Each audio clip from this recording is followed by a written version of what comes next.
തദ്ദേശ സ്വയംഭരണ സ്ഥാപനങ്ങളിലേക്കുള്ള തെരഞ്ഞെടുപ്പും അതുമായി ബന്ധപ്പെട്ട ആഘോഷ പ്രകടനങ്ങളും എല്ലാം കഴിഞ്ഞു. ഞാൻ ചോദിക്കട്ടെ, ഈ ഉതിർന്ന് വീണുപോയ വാക്കുകൾക്ക് ഇനി പ്രസക്തിയുണ്ട് എന്ന് ഒരാഴ്ച കഴിയുമ്പോൾ വീണ്ടും ഏതോ ഒരു ബോധമണ്ഡലം നമ്മളെ തൊട്ടുണർത്തിയിട്ട് നമ്മളെ തന്നെ പഠിപ്പിക്കാൻ, ഞാൻ എന്തിനാണ് മുദ്രാവാക്യത്തെ കുറച്ച് കടുകട്ടിയുള്ളതാക്കിയത്, ഞാൻ എന്തിനാണ് പ്രചരണങ്ങൾക്കിടയിൽ സോഷ്യൽ മീഡിയയിലൂടെ ആ വോയിസ് ക്ലിപ്പ് ഇട്ടത്, ഈ ഇമോജി ഇട്ടത്, ഞാൻ അവന് ഡിസ്ലൈക്ക് കൊടുത്തത് എന്തിനാണ്? ഞാൻ ഇനിയും കാണേണ്ട ആളല്ലേ അവൻ എൻ്റെ സാമൂഹ്യ ജീവിതത്തിൻ്റെ ഒരു ഭാഗമല്ലേ? എനിക്ക് എന്തു സംഭവിച്ചൂടെ? ഈ ഒച്ച വെച്ച എനിക്ക്, ഈ ഗീർവാണം പറഞ്ഞ എനിക്ക്, ഈ മുഷ്ടി ചുരുട്ടി മുദ്രാവാക്യം വിളിച്ച എനിക്ക്, ഈ അറപ്പുളവാക്കുന്ന വാഗ്വാദങ്ങൾ നടത്തിയ ഞാൻ ലോകത്ത് ഇത്ര വലിയ ശക്തനോ മല്ലനോ ആണോ? ഒരു വീർപ്പിന്റെ കുമിളയുടെ പുറത്തല്ലേ ഞാൻ ജീവിക്കുന്നത്? അങ്ങനെ ഞാൻ എവിടെയെങ്കിലും മോഹാലാസ്യപ്പെട്ട് വീണ് കഴിഞ്ഞാൽ ആദ്യം എന്നെ താങ്ങാൻ വരുന്നവൻ ഞാൻ ആർക്കെതിരെയാണോ പടക്കം പൊട്ടിച്ചത് അവനായിരിക്കാം.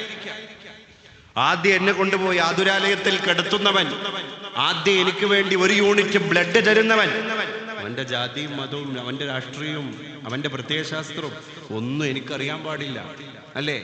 അതുകൊണ്ടാണ് കുല്ലുകും മിൻ ആദം എന്ന് അള്ളാഹു നമ്മളോട് പറഞ്ഞു, റസൂലുള്ളാഹി തങ്ങൾ നമ്മളെ പഠിപ്പിച്ചത്.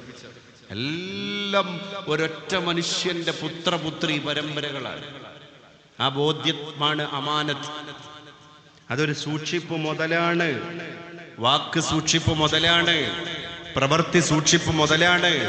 ഇമാം ഷഹറാനി തങ്ങളുടെ ഒരു പുസ്തകം, ഒരു കിതാബുണ്ട്, അൽ ഇൻസാനു വൽ ഇബ്ലീസ്, മനുഷ്യനും പിശാചും എന്നാണ് ആ ഗ്രന്ഥത്തിന്റെ നാമം. ഷഹറാനി ഇമാമിന്റെ ഒരു കിതാബാണ് അൽ ഇൻസാനു വൽ ഇബ്ലീസ്, മനുഷ്യനും മർത്യനും പിശാചും, മനുഷ്യനും പിശാചും. അപ്പൊ നമ്മൾ എവിടെ ഇറങ്ങുകയാണെങ്കിലും പിശാച് നമ്മളുടെ കൂടെ ഉണ്ട് എന്നുള്ളതിന്റെ കൃത്യമായ ഉദാഹരണമാണ് ഇന്നത്തെ കാലത്തെ സോഷ്യൽ മീഡിയ, ഇന്നത്തെ കാലത്തെ കുടുംബത്തിലെ സംഘർഷങ്ങള്, സംഘട്ടനങ്ങള്, വാഗ്വാദങ്ങള്, വാക്കേറ്റങ്ങള്, ഇതൊക്കെ അതിന്റെ ഭാഗമാണ്.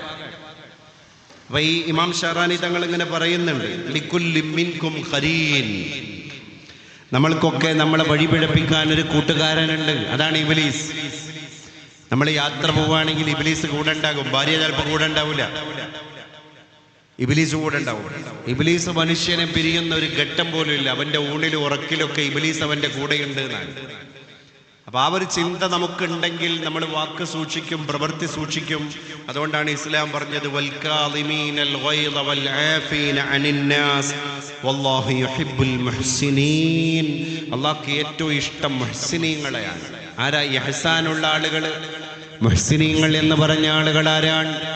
വല്ലാഹു യുഹിബ്ബുൽ മുഹ്സിനീൻ.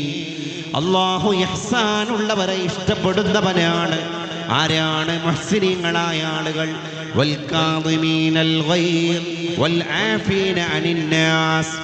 എപ്പോഴും ക്ഷിപ്രകോപം മനുഷ്യ സഹജമാണ്. ക്ഷിപ്രകോപം എന്ന് പറഞ്ഞാൽ എന്താ? പെട്ടെന്ന് ദേഷ്യം വരിക, പെട്ടെന്ന് ദേഷ്യം പിടിക്കുക, അല്ലേ? ദേഷ്യം ഇങ്ങോട്ട് വന്നിട്ട് ദേഷ്യത്തിന്റെ മൂർധന്യതയിൽ നമ്മൾ എത്തിച്ചേരുക. വേണ്ട, ആദ്യത്തെ കണ്ടീഷൻ തന്നെ മതി, നിങ്ങൾ അതിന് കളിക്കല്ലേ. ദേഷ്യത്തിന്റെ മൂർധന്യത എന്താണ് അതിന്റെ അർത്ഥം? വൽകാദിമീനൽ ഗൈർ, അവിടെ ദേഷ്യം ഇങ്ങനെ പിടിച്ചു നിർത്താൻ കഴിയണം നമുക്ക് എന്നാണ്. കൺട്രോൾ ചെയ്യാൻ കഴിയുക, സെൽഫ് കൺട്രോൾഡ് ആവുക എന്നുള്ളതാണ്. അപ്പൊ എപ്പോഴും നമ്മൾ താഴേക്ക് നോക്കണം എന്നാണ്. ഇപ്പൊ ബെന്യാമീന്റെ ആടുജീവിതം വായിച്ചൊരു മനുഷ്യനെ പറ്റി മലയാളത്തിന്റെ നോവലിസ്റ്റായ കഥാകൃത്തായ ബെന്യാമീൻ പറഞ്ഞ ഒരു അനുഭവം അദ്ദേഹത്തിന്റെ പ്രസംഗത്തിൽ കേൾക്കാനിടയായി. അദ്ദേഹം പറഞ്ഞത്, എൻ്റെ ആടുജീവിതം എന്ന് പറയുന്ന നോവല് തെക്കൻ ജില്ലക്കാരനായ നജീബ് എന്ന് പറയുന്ന ഒരു മനുഷ്യൻ അറേബ്യൻ മണലാരണ്യത്തിൽ ജീവിച്ചു തീർത്ത അദ്ദേഹത്തിന്റെ പരുപരുത്ത ജീവിതമാണ്. അർബാബിന്റെ മസ്രയിൽ പോകുന്നുണ്ട്, അവിടെ ആടിനെ നോക്കാൻ ഏൽപ്പിക്കപ്പെടുന്നുണ്ട്. ആട് ജീവിതം നയിച്ചിട്ട് നജീബും ഒരു ആടിനെ പോലെ ആയി മാറുന്നുണ്ട്.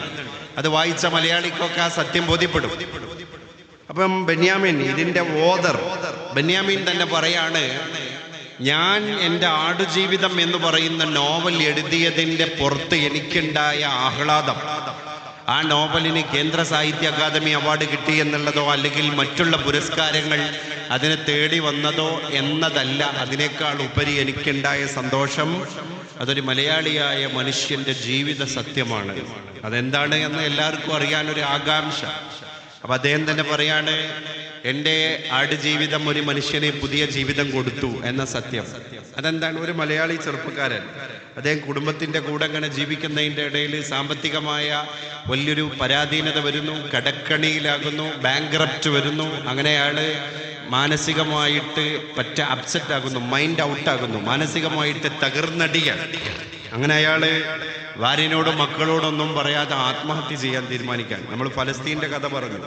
ഇത്രയും ദുരിതങ്ങൾ ഉണ്ടായിട്ട് ഫലസ്തീനിൽ ഒരു കുട്ടി പോലും ആത്മഹത്യ ചെയ്തിട്ടില്ല എന്ന കാര്യം പറഞ്ഞെടുത്ത് നമ്മൾ ഒരു ചെറിയ പ്രശ്നം ഉണ്ടാകുമ്പോഴേക്ക് ആത്മഹത്യയെ പറ്റി ചിന്തിക്കാൻ. അതിൻ്റെ ഒരു ഭാഗം കൂടിയായിരുന്നു ഈ മലയാളിയായ ചെറുപ്പക്കാരൻ.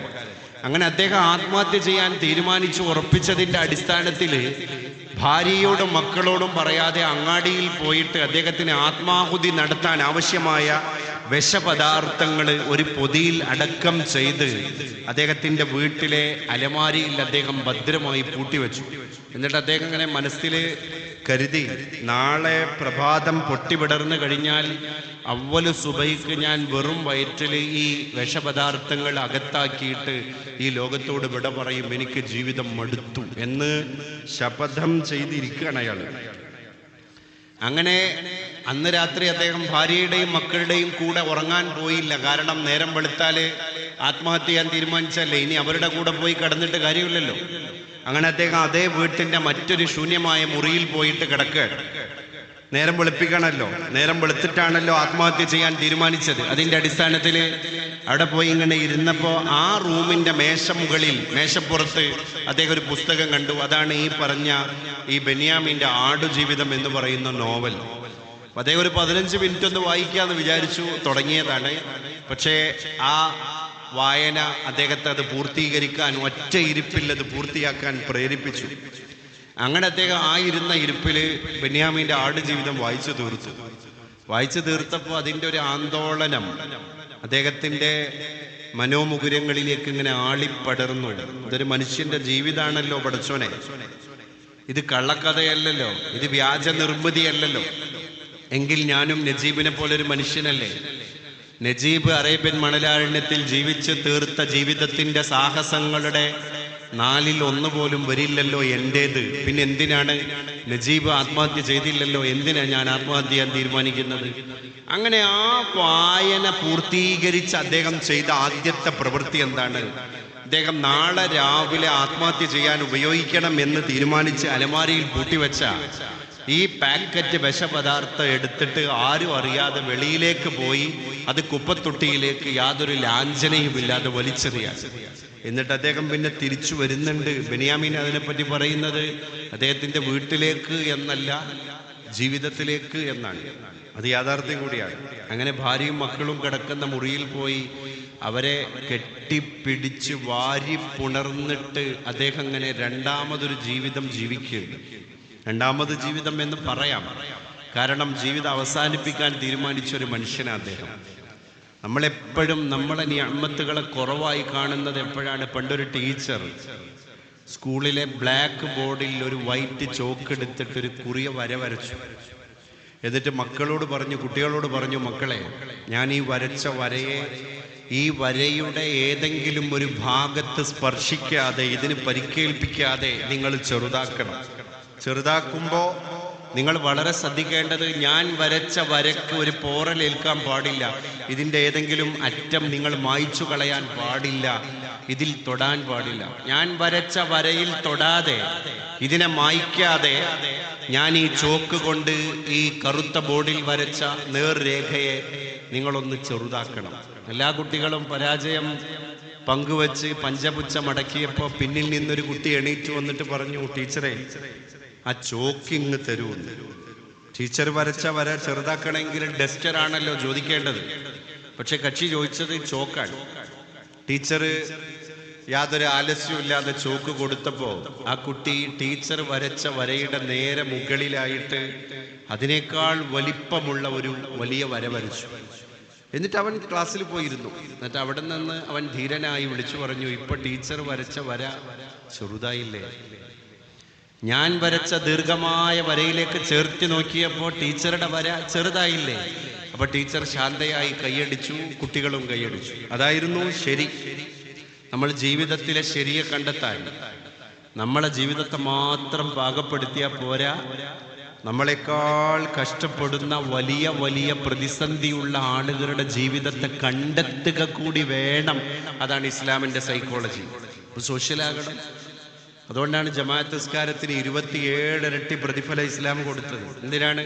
ഒറ്റക്ക് വീട്ടിൽ നിന്ന് മുസല്ലയിട്ട് നിസ്കരിച്ചാൽ നിസ്കാരാവൂലേ? ആവും.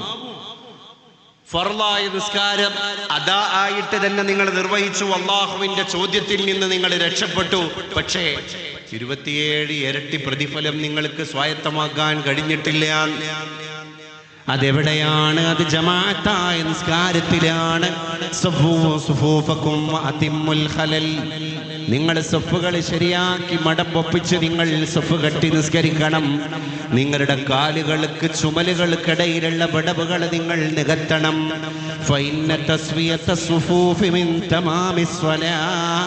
സഫുകൾ ശരിയാക്കുക എന്ന് പറഞ്ഞാൽ അത് നിസ്കാരത്തിന്റെ ജമാഅത്ത്, നിസ്കാരത്തിന്റെ പൂർത്തീകരണമാണ്.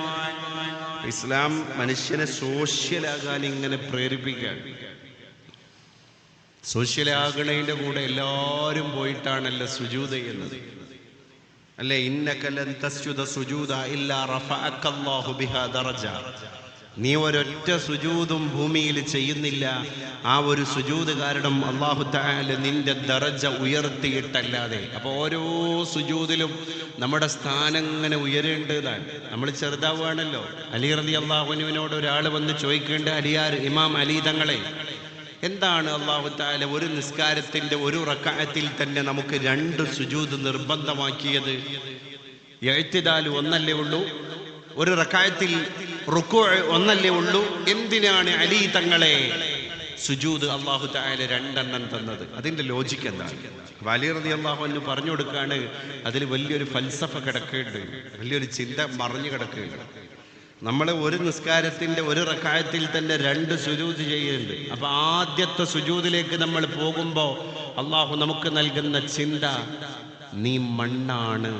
അപ്പൊ അല്ലാഹു നമുക്ക് ജീവൻ തന്നിട്ടില്ല, നബിയെ പടക്കുന്നതിന്റെ മുമ്പുള്ള മണ്ണാക്കി നമ്മളെ മാറ്റിയ അവസ്ഥയെ നമ്മൾ പഠിക്കാനാണത്രേ ആദ്യത്തെ സുജൂദ്. അതൊന്ന് മണ്ണാണ്.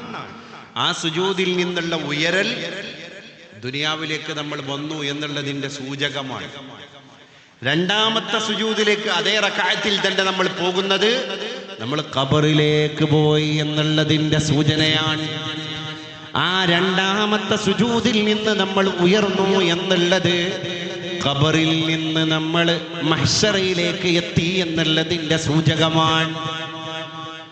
ഹിയ ദുനിയാ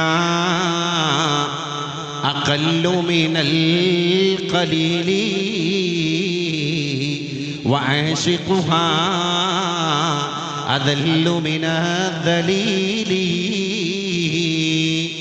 ഈ ദുനിയാവ് കുറഞ്ഞതിൽ വെച്ച് ഏറ്റവും കുറഞ്ഞതാണ്.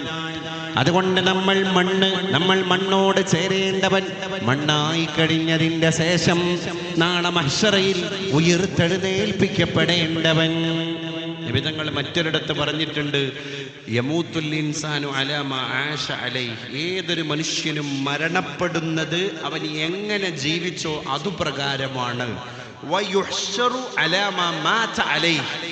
അവൻ എങ്ങനെയാണോ മരണപ്പെട്ടത് അതുപ്രകാരമാണത്രേ നാളെ മഹ്ശറയിൽ അവൻ ഉയർത്തെഴുന്നേൽപ്പിക്കപ്പെടുന്നത്. ഒരാൾ എങ്ങനെയാണോ മരണപ്പെട്ടത് അതേ കണ്ടീഷനിലാകും നാളെ മഹ്ശറയിൽ അയാൾ എണീറ്റ് വരാൻ. ഇതൊന്നും ഇപ്പം മിഥ്യയല്ലല്ലോ. ഇത് ഏതെങ്കിലും എന്താ പറയാ പഞ്ചതന്ത്ര കഥകളല്ലല്ലോ. മഹ്ശർ എന്ന് പറഞ്ഞാൽ, ഖബർ എന്നൊക്കെ പറഞ്ഞാൽ നമ്മളെ കണ്ണിൻ്റെ മുന്നിലേക്ക് മരണത്തോടുകൂടെ പിന്നെ നമ്മൾ അഭിമുഖീകരിക്കാൻ പോകുന്ന യാഥാർത്ഥ്യങ്ങളാണ് എന്ന് അരക്കെട്ടുറപ്പിക്കാനാണ് നമ്മളെ ഇത്തരത്തിലുള്ള കൂടിച്ചേരൽ. എല്ലാ വെള്ളിയാഴ്ചയും ജുമാക്ക് വേണ്ടി പള്ളിയിലേക്ക് വെള്ളിയാഴ്ച ഫ്രൈഡേയിൽ ഒരു നോട്ടീസിന്റെ അകമ്പടി പോലും ഇല്ലാതെ ഈ മുഴുവൻ ആളുകളും കുട്ടികളടക്കം എത്തിച്ചേർന്ന് ജുമാ ജമാഅത്തിൽ അറ്റൻഡ് ചെയ്യുന്നത് എന്തിനാണ്? ഇമാം സാഹിബ് 4 റക്അത്തുള്ള ദുഹർ നിസ്കാരത്തെ അവിടെ 2 റക്അത്താക്കിയിട്ട് ബാക്കി 2 റക്അത്തിന്റെ സ്ഥാനത്ത് ഖത്തീബ് സാഹിബ് മിമ്പർ എന്ന് പറയുന്ന പീഠത്തിന്റെ മുകളിലേക്ക് കയറിയിട്ട് 2 പ്രഭാഷണം, ചെറിയ 2 പ്രസംഗം അറബിയിൽ. ആ 2 പ്രസംഗം 2 റക്അത്തിന്റെ സ്ഥാനത്താണ്. അൽ ഖുതുബത്തു തഖൂമു മഖാമ റക്അതൈൻ മിനൽ ഫറൾ. നിങ്ങൾ ഇതേ ളുഹറിന്റെ നേരത്ത് നിസ്കരിച്ച ബാക്കിയുള്ള ഈ 6 ദിവസത്തെ നിസ്കാരത്തിന്റെ ളുഹർ എന്ന് പറയുന്ന നിസ്കാരത്തിന്റെ 4 റക്അത്തിന്റെ സ്ഥാനത്ത് ഇന്ന് വെള്ളിയാഴ്ച അതേ സമയം നിങ്ങൾ പള്ളിയിൽ വന്നു ചേർന്നിട്ട് 2 റക്അത്താണ് ഇമാമോട് കൂടെ നിസ്കരിക്കുന്നത്. ബാക്കി 2 റക്അത്തിന്റെ സ്ഥാനത്ത് അൽ ഖുതുബത്തു തഖൂമു മഖാമ റക്അതൈനി മിനൽ ഫർദ്, ഇമാം സാഹിബ് മിമ്പറിൽ കയറി നടത്തുന്ന 2 പ്രഭാഷണങ്ങളാണ് ബാക്കിയുള്ള 2 റക്അത്തിന്റെ സ്ഥാനത്ത് നിൽക്കുന്നത്. അപ്പൊ നമ്മളെ സംബന്ധിച്ചിടത്തോളം വെള്ളിയാഴ്ച ഉള്ള പുരോഹിതന്റെ ഇടവകയിലെ ഇടയലേഖനം എന്ന് പറയുന്ന ഈ ഖതീബിന്റെ ഖുതുബ അത് 2 റക്അത്തിന്റെ സ്ഥാനത്താണ്. എന്നിട്ട് ഖതീബ് സാഹിബിന്റെ ഖുതുബക്ക് സിഹത്ത് ഉണ്ടാകണമെങ്കിലുള്ള നിബന്ധന എന്താണ്? അൽ വസിയ്യത്തു ബിത്തഖ്വ. ഈ 2 പ്രസംഗത്തിലും അദ്ദേഹം വന്നു ചേർന്ന ജനങ്ങളെ, ഞാൻ നിങ്ങളെ അള്ളാഹുവിനെ പേടിച്ച് ജീവിക്കണം എന്ന് വസിയ്യത്ത് ചെയ്യുന്നു എന്ന് പറയാതെ ആ 2 ഖുതുബയും ശരിയാവൂല. ആ 2 ഖുതുബയും ശരിയാവൂല എന്ന് പറഞ്ഞാൽ നമ്മൾ ആ ബാക്കി 2 റക്അത്ത് നമുക്ക് കിട്ടൂല. അപ്പൊ അതിന്റെ അർത്ഥം എന്താണ്? ഈ ജനങ്ങളെ മുഴുവൻ വിളിച്ചു കൂട്ടിയിട്ട് ഇത്തഖുല്ലാഹ ഹഖ്ക തുഖാത്തി, അല്ലെങ്കിൽ ഊസീകും ഇബാദല്ലാഹ് വ ഇയ്യായ ബിത്തഖ്വല്ലാഹ്, നിങ്ങൾ ഈ തന്ന കൽബ് കൊണ്ട് മുകളിൽ ഒരാളുണ്ട് എന്ന പേടിയോടുകൂടെ തന്നെ കുടുംബം പുലർത്തണം. മുകളിൽ ഒരാളുണ്ട് എന്ന പേടിയോടുകൂടെ തന്നെ സോഷ്യൽ മീഡിയ യൂസ് ചെയ്യണം. മുകളിൽ ഒരാളുണ്ട് എന്ന് പേടിയോടുകൂടെ തന്നെ ഒരാളോട് ഒരു വാക്കുച്ചരിക്കണം, ഒരു പ്രവൃത്തി നടത്തണം. അതിനാണ് തഖ്വ എന്ന് പറയുന്നത്. അല്ലാഹു എന്നെ കാണുന്നു, ഞാൻ അവനെ പേടിച്ചിട്ട് സൂക്ഷ്മമായി ജീവിക്കണം. നമുക്ക് ഓരോ രീതിയിലും ഹേർട്ടിംഗ് ആയ വാക്കുച്ചരിക്കാൻ കഴിയൂല.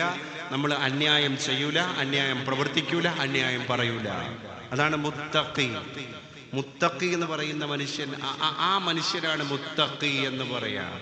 ബനീ ഇസ്രായേലിൽ ഒരു മനുഷ്യൻ ഉണ്ടായിരുന്നു. അദ്ദേഹം രാത്രിയായി കഴിഞ്ഞാൽ ജോലിയിൽ നിന്നൊക്കെ റിട്ടയർമെന്റിന് ശേഷം അദ്ദേഹം അത്യാവശ്യമൊക്കെ സമ്പത്തുണ്ടാക്കി റിട്ടയറായി. റിട്ടയർമെന്റിന് ശേഷം അദ്ദേഹം ചെയ്ത പണി എന്താ? ഒരുപാട് ദീനാറുകൾ, കെട്ടുകണക്കിന് ദീനാറുകൾ സേവിങ് ബാലൻസ് ആയിട്ട് അദ്ദേഹത്തിന് ഉണ്ടായിരുന്നു. അന്ന് പിന്നെ ഇൻവെസ്റ്റ് ചെയ്യാൻ വലിയ ബിസിനസ് വെഞ്ചേഴ്സോ അല്ലെങ്കിൽ ബാങ്ക് പദ്ധതികളോ അക്കൗണ്ടുകളോ ലോക്കറുകളോ ഒന്നും ഇല്ലല്ലോ. അപ്പൊ സ്വന്തം വീട്ടിലെ സുന്തൂക്കിൽ തന്നെയാണ് അതൊക്കെ എടുത്തു വെക്കുക. അങ്ങനെ അദ്ദേഹത്തിന്റെ വീട്ടിലെ ഒരു ഭദ്രമായ ഇരുമ്പ് പെട്ടിയിൽ ഇദ്ദേഹത്തിന്റെ ഈ കഴിഞ്ഞ ഗതകാലത്തെ ജോലിയിൽ ഉദ്യോഗ പദവിയിൽ ഇരുന്നപ്പോൾ അദ്ദേഹം നേടിയെടുത്ത സാലറികളൊക്കെ തന്നെ ഈട്ടിക്കൂട്ടി കെട്ടുകളാക്കിയിട്ട് അദ്ദേഹം അങ്ങനെ എടുത്തു വെച്ചു. ദൈനംദിന ചെലവിന് അദ്ദേഹം ഉപയോഗിക്കുന്നു, ബാക്കിയുള്ളത് അവിടെ ഉണ്ട്. ഇദ്ദേഹം എന്താ ചെയ്യുന്നത്? രാത്രി എല്ലാ ദിവസവും രാത്രി പാതിരാത്രിയിൽ ഒരു വേശ്യാലയ നടത്തിപ്പുകാരിയായ സ്ത്രീയുടെ അടുക്കലേക്ക് പോകുന്നത് ജനങ്ങൾ കാണുന്നുണ്ട്. അത് കഴിഞ്ഞാൽ നേരം പുലരുന്നതിൻ്റെ മുൻപ് പിന്നെ പോകുന്നത് ആ നാട്ടിലെ ഏറ്റവും കുപ്രസിദ്ധിയുള്ള, പ്രസിദ്ധി 2 തരം ഉണ്ടല്ലോ, സുപ്രസിദ്ധിയുണ്ട്, കുപ്രസിദ്ധിയുണ്ട്. കുപ്രസിദ്ധി എന്ന് പറഞ്ഞാൽ വളരെ തിന്മയുടെ വിഷയത്തിലുള്ള തിന്മയുടെ വിഷയത്തിലുള്ള നന്മയുമായി ബന്ധമില്ലാത്ത പ്രസിദ്ധിയാണ്. കുപ്രസിദ്ധ വനം കൊള്ളക്കാരൻ വീരപ്പൻ എന്ന പത്രങ്ങൾ എഴുതാറുള്ളത്. സുപ്രസിദ്ധ വനം കൊള്ളക്കാരൻ എന്ന് എഴുതിയാൽ അത് ഭാഷാപരമായിട്ട് ചെയ്യുന്ന വലിയ അനീതിയാണെന്നാണ്. അപ്പോൾ ഒരു കുപ്രസിദ്ധിയുള്ള മദ്യവിൽപ്പനക്കാരുണ്ടായിരുന്നു, ചാരായ വിൽപ്പനക്കാരൻ. ഈ വേശ്യ സ്ത്രീയുടെ അടുക്കൽ നിന്ന് പിന്നെ ഇദ്ദേഹം പോകുന്നത് ഈ മദ്യഷാപ്പിന്റെ ഉടമയുടെ വീട്ടിലേക്കാണ്. ഇത് 2 ജനങ്ങൾ കാണുന്നുണ്ട്. അങ്ങനെ ഈ മനുഷ്യൻ മരണപ്പെട്ടു പോയപ്പോൾ ഇദ്ദേഹത്തിന്റെ ശേഷക്രിയകൾ ചെയ്യാൻ പോലും നാട്ടിൽ നിന്ന് ഒരാളും ആ വീട്ടിലേക്ക് എത്തിയില്ല. കാരണം അദ്ദേഹം തെമ്മാടിയാണ്. ആ നാട് കണ്ട ഏറ്റവും വലിയ തേവിടിശ്ശിയുടെ വീട്ടിലേക്ക് നിത്യസന്ദർശകനായി പോകുന്ന മദ്യഷാപ്പുകാരന്റെ നിത്യസന്ദർശകനായ നാട് കണ്ട ഏറ്റവും വലിയ തിന്മയുടെ മൂർത്തിയാണ്. അതുകൊണ്ട് അദ്ദേഹത്തിന്റെ മയ്യത്ത് നിസ്കരിക്കൽ നമ്മുടെ ബാധ്യതയല്ല. അദ്ദേഹം മതമായിട്ട് പുലബന്ധം പോലും ഇല്ലാത്ത മനുഷ്യനാണ്. ഖലീഫ ഹാറൂൺ റഷീദിന്റെ കാലത്തായി ഇൻസിഡന്റ് ഉണ്ടാകുന്നത്. അങ്ങനെ പിന്നെ അത് ഗവൺമെന്റിന്റെ ഉത്തരവാദിത്തമല്ലേ? മയ്യത്ത് നിസ്കരിക്കലും മയ്യത്തിനെ ബറിയൽ പ്രോസസ്സ് നടത്തലൊക്കെ, അതിന്റെ സംസ്കരണ പ്രക്രിയ നടത്തലൊക്കെ ഗവർണറുടെ ഉത്തരവാദിത്തമല്ലേ? അങ്ങനെ ഖലീഫ ഹാറൂൺ റഷീദ് വരുന്നുണ്ട്, അദ്ദേഹത്തിന്റെ ഉദ്യോഗസ്ഥർ വരുന്നുണ്ട്.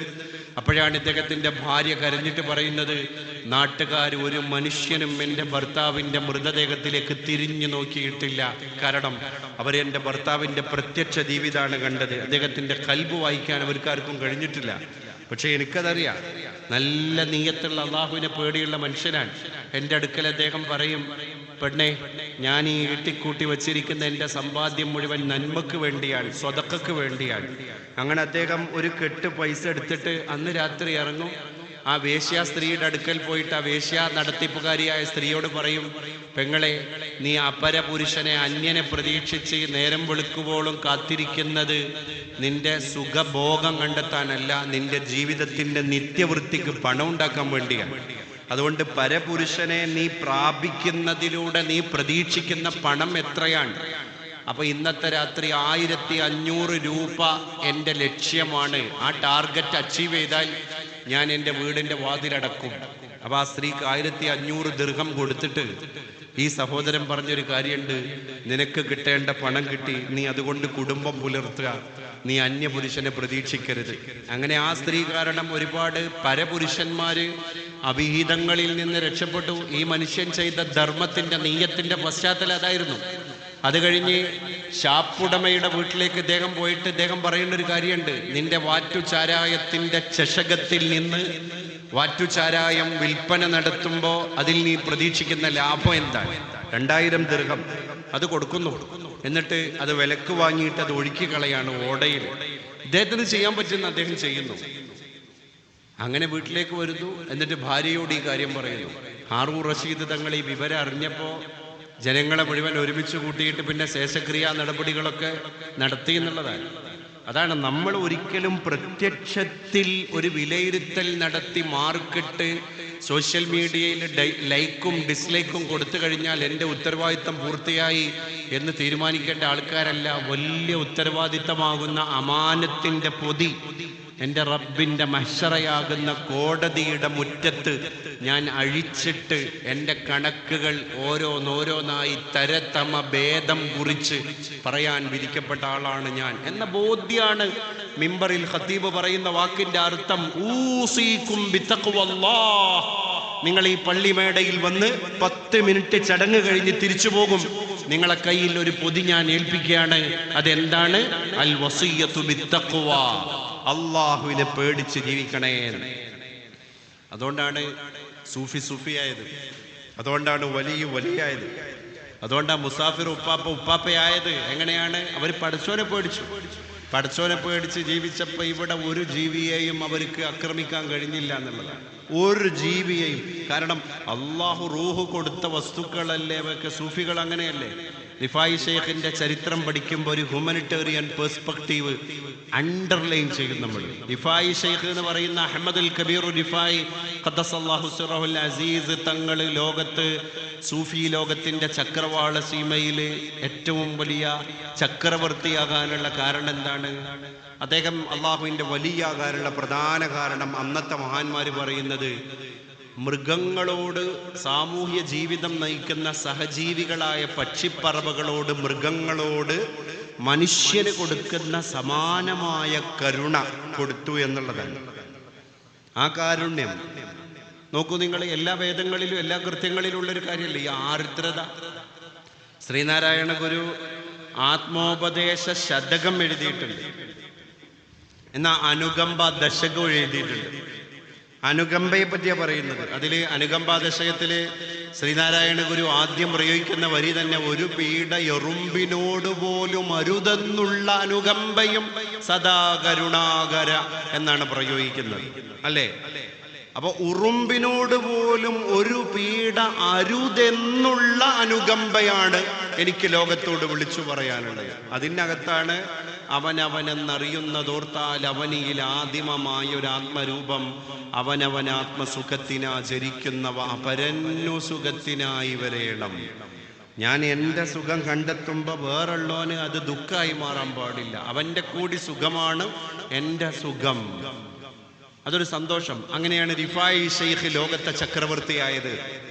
ഒരു കുഷ്ഠരോഗിയായ നായയെ ചേർത്ത് പിടിച്ചു എന്ന് പറഞ്ഞാൽ അതിനെങ്ങനെ ഹഗ് ചെയ്തു എന്നല്ല, പിന്നെ അതിനെ പച്ചമരുന്ന് വെച്ച് ഒരു ഡോക്ടറെ ഏൽപ്പിച്ചിട്ട് കെട്ടി അതിൻ്റെ ശുശ്രൂഷ പ്രക്രിയകളൊക്കെ പൂർത്തിയാക്കിയതാണ്. അപ്പൊ എല്ലാവരോടും കരുണ ചെയ്താലേ നമുക്ക് ലോകത്ത് നന്മയുടെ മൂർത്തിയാകാൻ കഴിയുള്ളൂ എന്ന് ദീനുൽ ഇസ്ലാം നമ്മളെ പഠിപ്പിക്കുന്നു എന്നുള്ളതാണ്. അപ്പൊ അള്ളാഹുവിനെ ശുക്ർ ചെയ്യുമ്പോൾ അതൊക്കെ കണ്ടിട്ട് വേണം ശുക്ർ ചെയ്യാൻ. അതാണ് ഞാൻ പറഞ്ഞു വെച്ചത്. ആ അറബി സഹോദരൻ പറഞ്ഞ വാക്ക്, അൽഹംദുലില്ലാഹി ഫീ ഹാദൽ വഖ്ത്, ഈ സമയം എൻ്റെ കയ്യിൽ തന്ന റബ്ബിനാണ് സർവസ്തുതിയും. ആ ഹംദിന് വലിയ അർത്ഥമുണ്ട്. ഈ സമയത്തിന്റെ പേരിൽ ഞാൻ അള്ളാഹുവിനെ ഹംദ് ചെയ്യുന്നു എന്ന് പറഞ്ഞാൽ എന്താ? അള്ളാഹുവേ തമ്പുരാനെ, ഇപ്പൊ നീ ഒരു ദുഃഖം തന്നിട്ടില്ലല്ലോ, ഇപ്പൊ ഞാൻ കയ്യിന് ട്രിപ്പ് ഇട്ടിട്ടില്ല, ഇപ്പം വെന്റിലേഷൻ സൗകര്യത്തോടു കൂടെയല്ല ഞാൻ ശ്വസിക്കുന്നത്, ഞാൻ അൺമാസ്ക് ചെയ്ത് ഈ പ്രകൃതിയിൽ നീ നിറച്ച ഓക്സിജനെ എൻ്റെ സ്വന്തം നാസാരന്ധ്രങ്ങളെ കൊണ്ട് വലിച്ച് അകത്തേക്ക് കയറ്റാണ്. അത് കയറ്റാൻ കഴിയാത്തൊരു കണ്ടീഷൻ ഒരു മനുഷ്യന് വരുമ്പോൾ ശ്വാസം തിങ്ങൽ എന്ന് വൈദ്യശാസ്ത്രം അതിന് പേരിടുന്നു. പിന്നെ കൃത്രിമ ശ്വാസ ഉപകരണങ്ങളുടെ മാസ്ക് ഘടിപ്പിച്ചിട്ട് വെന്റിലേറ്ററിന്റെ സൗകര്യത്തോടു കൂടെ നമ്മൾ ശ്വസിക്കുന്നു, അല്ലെ? ഇപ്പൊ നമ്മളെ ശ്വസന പ്രക്രിയക്ക് അല്ലാഹു തആല ഒരു കണക്കും നമ്മളെ കയ്യിൽ തന്നിട്ടില്ല. ഒരു ദിവസം ശ്വസിക്കാൻ കഴിയാതെ വന്നാൽ വെന്റിലേറ്ററിന് ഒരു ദിവസം കൊടുക്കുന്ന വാടക എത്ര 10,000 എണ്ണി കൊടുക്കുകയാണ്. അപ്പൊ ആ ബന്ധു ഇങ്ങനെ പറയാണ്, ആ എണ്ണിക്കൊടുത്ത ബന്ധു പറയാണ്, 10,000 എണ്ണിക്കൊടുത്ത ആള് പറയാണ്, പടച്ചോനെ തമ്പുരാനെ, പ്രകൃതിയിൽ ഇങ്ങനെ ന്യായമായിട്ടും നമ്മൾ വലിച്ചു ശ്വസിച്ചു വിട്ട ഓക്സിജന്റെ കണക്ക് പടച്ച റബ്ബ് നമ്മളോട് ഇതുവരെ ചോദിച്ചിട്ടില്ല. ഒരു ആതുരാലയത്തിലേക്ക് കയറിയപ്പോൾ അവർ പറഞ്ഞു, ഞങ്ങളെ വെന്റിലേറ്ററിന് ഒരുപാട് ലക്ഷങ്ങളുടെ രൂപ ഉണ്ട്, അത് കൊണ്ടുവരാൻ ഒരുപാട് സാഹസങ്ങളുണ്ട്, അതിൻ്റെ പിന്നിൽ ഒരുപാട് ഡോക്ടർമാരുടെ നിരീക്ഷണങ്ങളുണ്ട്, അതിനൊക്കെ ബില്ല് പേ ചെയ്യണം എന്ന് പറഞ്ഞിട്ട് ഒരു ദിവസം നമ്മൾ യന്ത്രത്തിൻ്റെ അകമ്പടിയോടുകൂടെ ശ്വസിച്ചതിന് എണ്ണിക്കൊടുത്തത് 10,000. അപ്പൊ നമ്മളുടെ ഓരോ ശ്വാസത്തിനും നമ്മൾ പഠിച്ചവനോട് കണക്ക് പറയണം എന്നാണ്. ഇത് ശ്വസിക്കാൻ കഴിയാത്ത അവസ്ഥ വന്നാൽ ഇപ്പൊ ലെൻസിന് ഒരു കുഴപ്പമില്ല, അല്ലേ? ഇതൊക്കെ അള്ളാഹു പഠിച്ചത് ഒരു ഇൻസിഗ്നിഫിക്കന്റ് സ്പേമിൽ നിന്നാണ്. ഒരു വളരെ നിസാരമായ ഒരു ഗ്ലിങ്കിങ് സൈഗോട്ട്, ഒരു ഇന്ദ്രിയത്തുള്ളി. അള്ളാഹു ഖുർആനിലെ ആദ്യത്തെ ആയത്തേതാ ചോദിച്ചത്?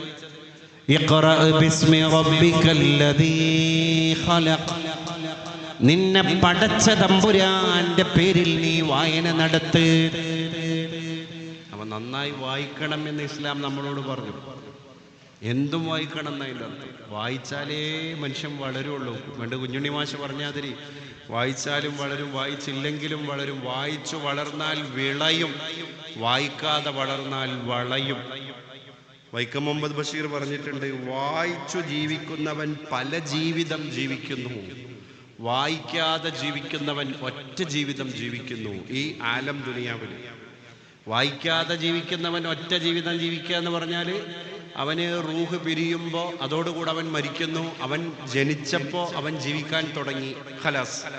പക്ഷെ വായിക്കുന്ന ആളങ്ങനല്ല, പല ജീവിത. ഇപ്പൊ ഖസാക്കിന്റെ ഇതിഹാസം വായിച്ച ആള് OV വിജയന്റെ കൂടെ ജീവിക്കുകയാണ്, തൻ്റെ പ്രിയപ്പെട്ട പെങ്ങള് രാധയുടെ കൂടെ ജീവിക്കുകയാണ്, പാലക്കാട്ടിലെ തസ്രാക്ക് എന്ന് പറയുന്ന കൊച്ചു ഗ്രാമത്തിലെ കരിമ്പനകൾക്കിടയിൽ ജീവിക്കുകയാണ്, രവിമാഷയുടെ കൂടെ ഏകാധ്യാപക വിദ്യാലയം നടത്തിയ രവിമാഷ കൂടെ ജീവിക്കുകയാണ്, അവിടെ തന്നെ മദ്രസ നടത്തിയ അള്ളാപിജ മൊല്ലാക്കാന്റെ കൂടെ ജീവിക്കുകയാണ്.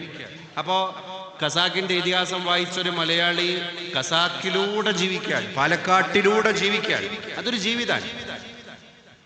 MTയുടെ മഞ്ഞ് വായിച്ച ആള് അതിലൂടെ ജീവിക്കുകയാണ്.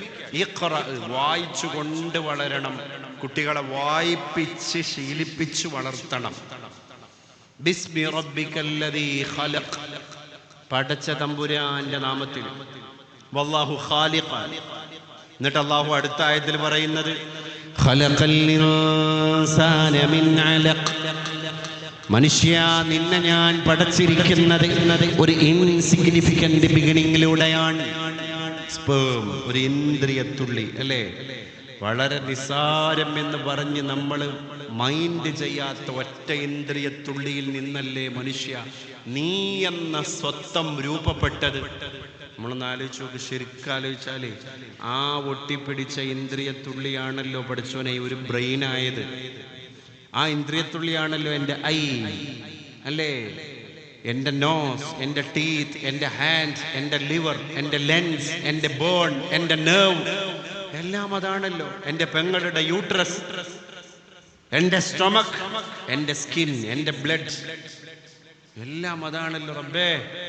അപ്പൊ ഒരു ഒട്ടിപ്പിടിക്കുന്ന ഇൻസിഗ്നിഫിക്കന്റ് ആയ സ്പേമിന് ഇങ്ങനെയൊക്കെ ആകാൻ കഴിയോ? അപ്പൊ അതിന്റെ പിറകിൽ ദർ ഈസ് എ ക്രിയേറ്റർ, ഖാലിഖ്.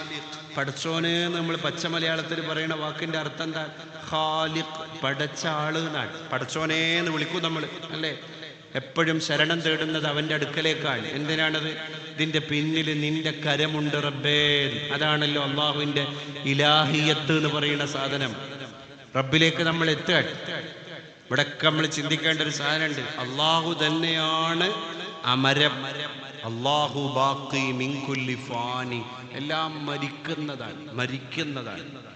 ഉപ്പാപ്പ മരിച്ചു, ഉപ്പാപ്പ ഇവിടെ പറഞ്ഞു, ഉപ്പാപ്പ വഫാത്തായി. അള്ളാഹുവിന്റെ റസൂല് വഫാത്തായപ്പോൾ സിദ്ദീഖ് തങ്ങളും പറഞ്ഞിട്ടുണ്ടായിരുന്നു, റസൂലുള്ളാഹിയിലൂടെ ഒരുപാട് മുഅ്ജിസത്തുകൾ, അവിടുത്തെ കയ്യിന്റെ വിരലിന്റെ ഇടയിലൂടെയല്ലേ നയാഗ്ര വെള്ളച്ചാട്ടത്തെ പോലും വിസ്മരിപ്പിക്കുന്ന രീതിയിൽ ജലം ഇങ്ങനെ പ്രവഹിച്ചത്, ഒരു പ്രളയം പോലെ. അത് സ്വഹാബത്ത് കണ്ടതാണ്. ഇപ്പൊ സ്വഹാബത്ത് ഇതിങ്ങനെ കാണുമ്പോ ചില ആളുകൾക്ക് ഉണ്ടാവുമല്ലോ, അള്ളാഹുവിന്റെ റസൂല് വിട പറഞ്ഞാൽ തീർന്നു.